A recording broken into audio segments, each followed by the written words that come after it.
د حکومت د طرفه چې کم 1,00,000 روپۍ شروع شوي دي، نه هغه 1,00,000 روپۍ چې دي هغه مالدار کسانو ته میلاو شوي دي او غریبانو کسانو ته چې دي دا نه دي میلاو شوي. د دې په باره کې زیاتر کسان دا خبره کوي.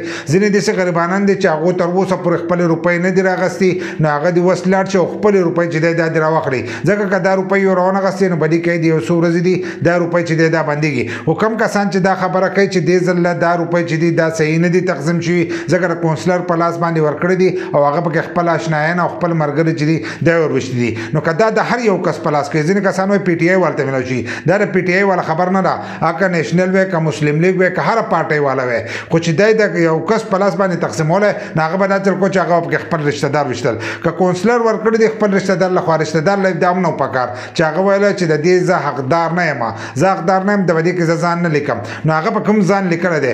دغه شانته که نیشنل پارټۍ والا وی نو هغو به په کوم خپل کسان ورشتو او داسې مخکې هم شوي دي. خو د وزیر اعلی د طرفه چې کومه خبره شوه هغه دا خبره کړې وه چې کونسلر ته په خپلې محله کې غریبانان په خپل علاقه کې چې دی غریبانان معلومي نو دا به هر غریب ته چې دی هغه ته ورورسي. خو ځینې پکې دا چل کړی دی چې هغو پکې خپل رشته دار او د خپلې محلې کم اشنایان چې دي هغه یې پکې وروشتي. غریبانان ورسره هم وروشتي خو غریبانان پکې ډېر کم وروشتي او خپل اشنایان چې دي دا یې پکې وروشتي. نو ځینې غریبانان یې کومو ته چې دا روپۍ نه دي میلاو شوي نو هغه وایي دا مالدارو کسانو ته میلاویږي، ځکه دی په دې ټایم باندې د دې رجسټریشن نه چې دی دا نه خبر. نو په دې کې د حکومت غلطي نه ده، دا غلطي چې ده دا زمونږ ده، که دا زمونږ په لاس باندې موږ به هم دا چل کوو، که د کم یو کس په لاس باندې وي نو هغه به دا چل کوو. دا نورو پارټیانو والا به تاسو هم کتل نو پارټۍ والا چې دی په دې کې نه دي بدنام. بل دا د وزیر اعظم د طرفه چې دی 15,000 روپۍ هم ورکړی کېږي، نو هغه چې دی هغه هم ځینې کسانو ته میلاو شوي او ځینې ته نه دي میلاو شوي او هغو ویلي چې دا به موږ 40 لاک کسانو له ورکوو. خو که تاسو وګورئ نو هغه سره ورکړی شوي نه دي. په هر کلي کې چې دی یا به یو کس ته یا به 2 کسانو ته چې دی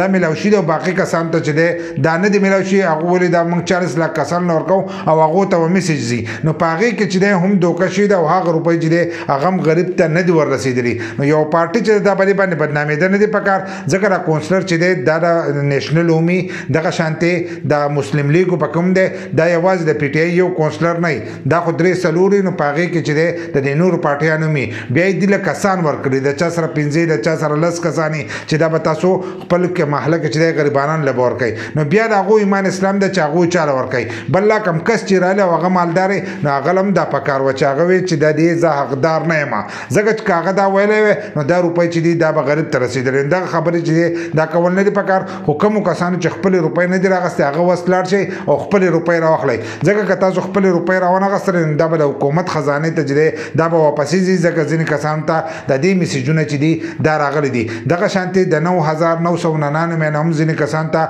میسیجونه راغلي دي او هغو خپلې روپۍ نه دي راغستې. نو هغو هم دا کول پکار دی چې لاړ شي او خپلې روپۍ راواخلي، که نه به دې کې یو څو ورځې دي او دا به د حکومت خزانې ته دغه روپۍ چې دي دا به واپسې ځي. نو خپلې روپۍ چې دی دا راواخلئ، که کومو کسانو ته راغلي میسیجونه نو هغه کوشش وکړئ چې خپلې روپۍ راواخلئ.